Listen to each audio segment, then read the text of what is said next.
Sa ngayon po, ano ang inyong reaksyon dito, Direktor, na ito na po, no, ang sinasabi na naman ng iba ay ginagamit ng pamahalaang Marcos ng Estado ang resources ng Estado para kitilin, no, sikilin ang karapatan ng sa malayang pamamahayag ng gobyerno nga, no, itong mga sinasabing mga, sabihin na po natin diretsyo, no, sa panahong ito, Ah, yung mga pro-Duterte vloggers ay iniipit at ginagamit ng gobyerno ang resources ng Estado para sila ipitin.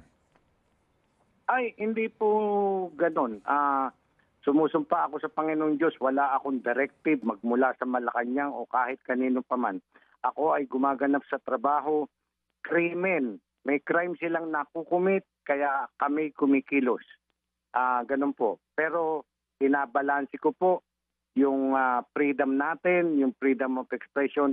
Ang sinasabi po, ang hinahabol po namin, yung mga lumalampas na sa parameter.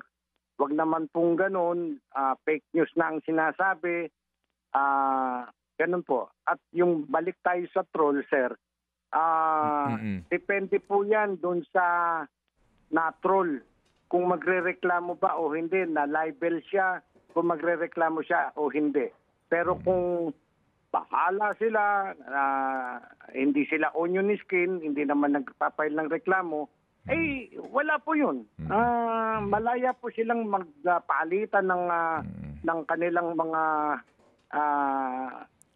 una sa bawat isa. Ganun po yun.